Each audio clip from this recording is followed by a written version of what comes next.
let me talk to you for a minute. Not the version of you that people see online. Not the version that your parents expect. Not the version trying to impress the room. I'm talking to the one inside. The one that wakes up at 5 o'clock in the morning and stares at the ceiling wondering, is this it? See, most folks don't have a motivation problem. They've got an identity problem. You don't lack drive, you lack clarity. And clarity is expensive. It costs you comfort. It costs you approval. It costs you that warm little pat on the back from people who liked you better when you were smaller. But here's the truth. If you don't decide who you are, the world will happily decide for you. And the world doesn't aim high. You don't find yourself, you create yourself.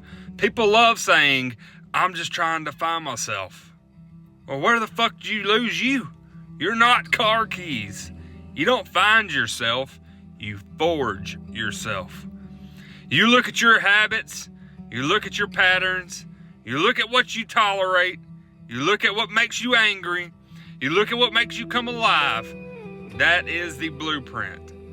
Your anger shows you what you value. Your envy shows you what you desire. Your discipline shows you who you are becoming. If you're honest, brutally honest, your life right now is a receipt. It shows exactly what you've been buying with your time. Motivation itself is overrated.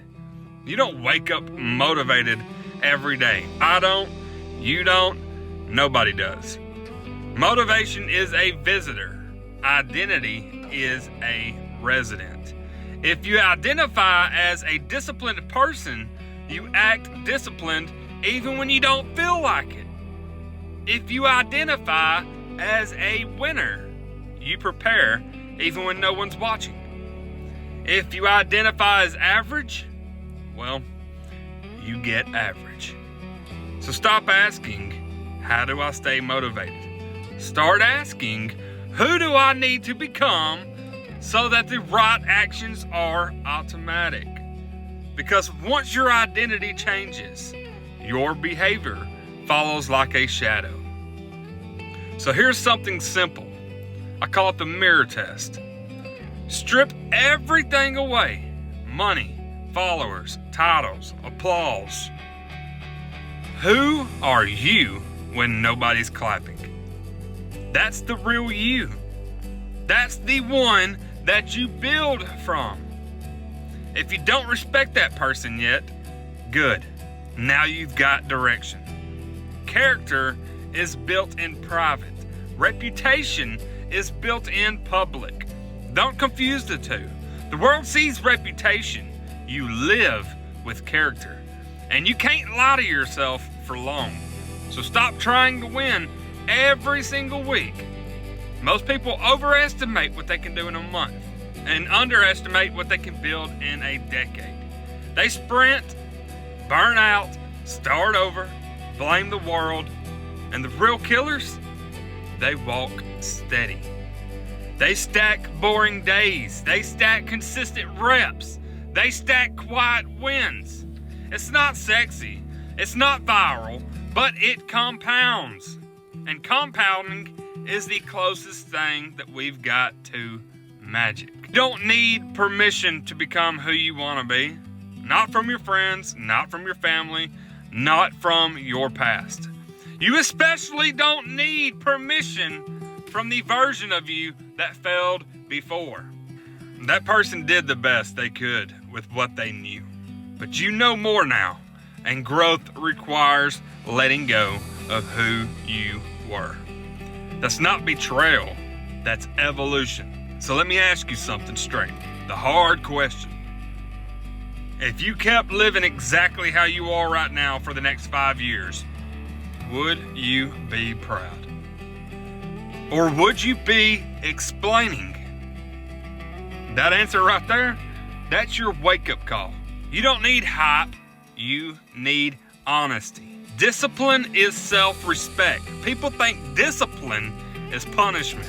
And it's not. It's a vote. Every workout is a vote for strength. Every book is a vote for intelligence. Every uncomfortable conversation is a vote for courage. Every time that you keep your word, especially to yourself, you cast a vote for integrity. And identity is just the accumulation of votes. You become what you repeatedly do. So if you want to figure out who you are, look at your daily rituals. They're telling the truth. Life isn't about chasing applause. It's about alignment. When what you believe, what you say, and what you do all match up. That's peace, that's power, that's clarity. You don't need to be the loudest. You don't need to be the flashiest. You need to be congruent. Because when you are congruent, you move differently. You speak differently. You decide faster. You tolerate less nonsense. And you stop shrinking in rooms that require expansion. You're not behind. You are not late. You are not stuck. You are in process. A process requires participation. So decide who you are. Write it down. Define it. Own it. Then every morning ask yourself, what would that person do today? And do that. Not once, not when it's convenient, but daily. Because the man or woman that you become is built in the quiet moments when nobody's watching and nobody's cheering. And one day, you're going to look back, you're going to smile a little and say, that's when I figured it out. All right, now go live it.